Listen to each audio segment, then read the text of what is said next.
Okey, jadi hari ini cikgu akan sambung balik mengenai bab 1 kita, iaitu subtopik penyangkal. Boleh rujuk kamu punya modul muka surat 19 lah. Okey, dekat situ penyangkal ni sebenarnya kita gunakan bila mana kita menyatakan pernyataan itu adalah palsu. Jadi bila kita kata dia palsu, kita sepatutnya sekurang-kurangnya boleh bagi satu contoh lah.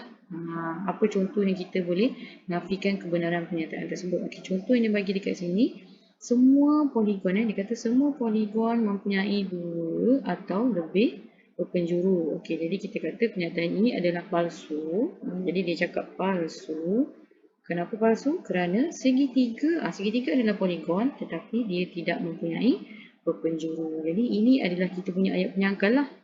Sebab kenyataan dia kata semua poligon mempunyai dua atau lebih berpenjuru, sedangkan segitiga adalah poligon tetapi dia tiada berpenjuru. Jadi ayat ini adalah penyangkal bagi pernyataan di atas. Okey, jadi contoh dia dibagi dekat contoh 14 tu. Okey, dia suruh kita tentukan nilai kebenaran pernyataan matematik di bawah lah. Jadi dia suruh kita tentukan pernyataan matematik di bawah. Sekiranya palsu, nyatakan dia punya penyangkal lah untuk menyokong jawapan anda. Okey, yang pertama dia bagi kat situ, sebilangan nombor perdana ialah nombor genap. Nombor perdana ni apa? Nombor perdana ingat dia hanya boleh dibahagi dengan diri dia dan juga satu sahaja. Jadi pernyataan ini benarlah sebab nombor perdana contoh dia adalah 2. Jadi 2 adalah nombor genap. Sebab dia kata sebilangan. Jadi selainnya boleh jadi nombor ganjil. Okey, jadi dia tak perlukan penyangkal sebab pernyataan itu benar. Okey, yang kedua, penyataannya semua poligon mempunyai hasil tambah sudut pendalaman 180. Okey, jadi kalau kat sini kita tengok pernyataan ini kita boleh katakan palsu lah. Jadi pernyataan ini adalah palsu. Jadi bila palsu kita perlu nyatakan dia punya penyangkal. Jadi kalau kamu tengok segi 4, okey, segi 4 sama, tak kisahlah sama ataupun tak. Segi 4 dia punya jumlah hasil tambah sudut pendalamannya adalah 360. Itu kita tahulah segi 4 jumlah pendalaman dia adalah 360. Jadi segi 4 juga adalah poligon. Ayat ini semua poligon hasil tambah dia 180. Jadi palsulah. Jadi dia punya penyangkal segi 4, sudut pendalaman dia adalah 360. Ini kita punya ayat penyangkal. Okey, yang seterusnya 4 dan 8 ialah faktor bagi 20. Okey, jadi 4 dan 8 ialah faktor bagi 20. Okey, jadi kita boleh kata dekat sini pernyataan kita adalah palsu. Jadi kenapa palsu? Okey, 4 betul adalah faktor bagi 20 sebab 20 bagi 4. Faktor ni maksudnya bila kita bahagi takkan dapat bakilah. Jadi 20 bagi 4 5, tetapi 8. Kalau 20 bahagi 8 kita akan dapat baki. Jadi kita boleh kata kat sini palsu kerana 8 bukan faktor bagi 20. Itu kita punya ayat penyangkal lah, bukan faktor bagi 20. Okey, yang terakhir di 6 atau 36 ialah gandaan 9. Gandaan ni lebih kepada ataupun kita boleh cakap dia sebagai sifir lah. Dalam sifir 9 adakah terdapat 6 dan juga 36? 36 betul ada dalam sifir 9, 9 kali 4, tetapi 6 tak ada dalam sifir 9 lah. Jadi kita boleh kata pernyataan itu adalah palsu kerana 6 bukan gandaan 9 lah. Itu maksud dia. Kita tentukan dulu pernyataan itu benar ataupun palsu. Kalau palsu, nyatakan dia punya ayat penyangkal. Jadi palsu kerana 6 bukan gandaan 9. Okey, jadi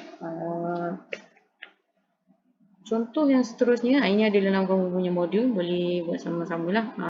Okey, jadi contoh seterusnya iaitu contoh 15. Kamu boleh rujuk dalam modul kamu muka surat 20 lah. Jadi soalan ni dia minta kita tuliskan pernyataan matematik yang dikehendaki dalam kurungan bagi setiap yang berikut. Kemudian tentukan nilai kebenaran bagi pernyataan yang ditulis. Sekiranya palsu, berikan contoh penyangkal lah untuk menyokong jawapan anda. Jadi contoh yang pertama dia dah bagi dalam buku kamu. Kamu dapat ni semua gandaan 10 ialah gandaan 2. Jadi dia suruh kita buat penafian. Jadi tentukan penafian tu benar ataupun palsu. Jadi dia dah bagi dekat kamu punya nota.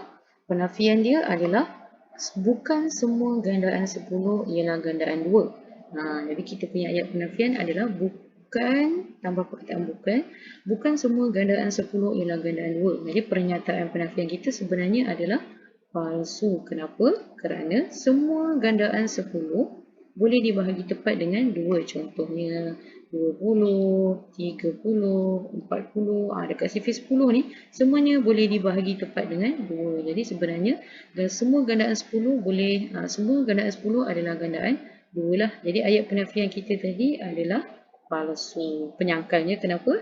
Kerana semua gandaan 10 boleh dibahagi tepat dengan 2. Okey, jadi contoh B, B ni kamu boleh betulkan sikit dalam kamu punya nota. Tersalah kat situ. Jika X besar daripada 5, maka, buang atau ni, maka X besar daripada 3 lah. Jadi akas dia, apa maksud dia? Tukar dia punya tempat lah, switch. Dia akan jadi jika X besar daripada 3, maka X besar daripada 5. Jadi boleh tentukan dia punya kebenaran lah. Jadi kalau dia palsu, berikan dia punya penyangkal. Jadi C dan D pun kamu boleh cuba jawab. Kalau ada apa-apa, boleh tanya cikgu lah. Jadi kita tengok subtopik yang seterusnya. Okey, jadi yang seterusnya, subtopik seterusnya adalah 1.2 iaitu hujah.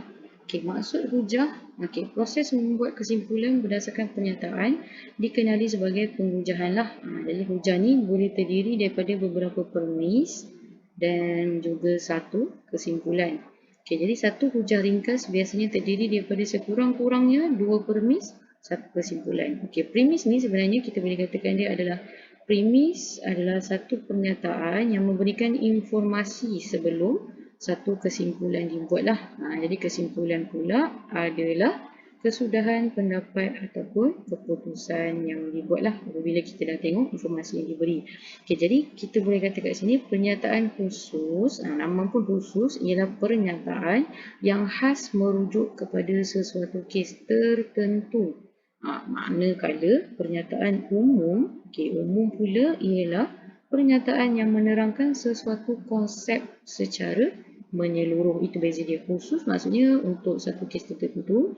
Kalau umum dia merangkumi konsep yang menyeluruh lah. Jadi kalau tengok kat belakang tu, dekat muka surat 22, dia dah bagi kita jadual lah. Contoh yang pertama dia dah tolong buatkan untuk kita. Luas sebuah bulatan ialah pi j kuasa 2. Bulatan A mempunyai jari. Kesimpulannya, luas bulatan A ialah 154. Jadi premis kita yang pertama adalah luas sebuah bulatan ialah pi j kuasa 2. Kalau kita nampak kat sini pun dia dah bagi kita rumus bagi luas sebuah bulatan. Dia melibatkan perkara yang umum lah sebab konsep bagi bulatan. Kesimpulan yang dibuat adalah bulatan A.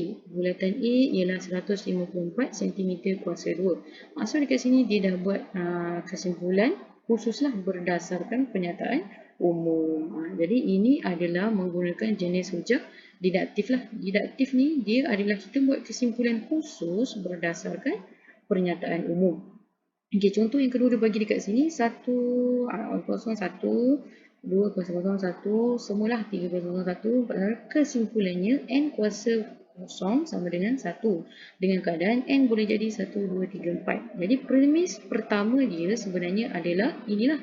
Ini adalah kita punya premis yang pertama. Premis pertama kita adalah premis khusus lah. Khusus. Kenapa kita kata khusus? Sebab dia spesifik terus. 1 kuasa 0, 1. Jadi dia adalah pernyataan umum. Kesimpulannya dia buat kesimpulannya N kuasa 0. Nampak N? Maksudnya dia kesimpulan secara umum.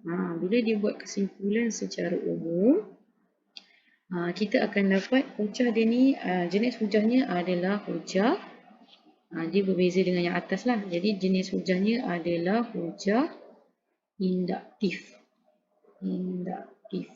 Itu beza dia. Yang pertama tadi, kesimpulan khusus dibina berdasarkan premis umum. Kita panggil hujah dia didaktif. Tetapi kalau kesimpulan umum dibuat berdasarkan premis khusus, dia adalah hujah induktif. Jadi kalau tengok contoh yang ketiga, semua murid 4 celik. Kalau kamu nampak perkataan semua pun, sebenarnya kita dah tahu ini merujuk kepada premis umum lah. Sebab dia kata semua. Dia punya kesimpulan Camellia. Nampak tak? Dia spesifik pada nama Camellia. Jadi Camelia mendapat A dalam ujian matematik. Jadi kesimpulannya adalah khusus. Jadi kalau kesimpulan khusus dibina berdasarkan premis umum, dia adalah hujah didaktif. Itu sahaja cara untuk kita tentukan dia punya jenis-jenis hujah lah. Jadi ingat tu je. Kalau dia spesifik terus pada satu-satu benda, itu adalah kesimpulan khusus. Kalau dia menggunakan perkataan semua ataupun dia menggunakan rumus secara umum, dia adalah premis umum. Dan juga kita kena tahu, kalau didaktif adalah kesimpulan khusus dibina berdasarkan premis umum.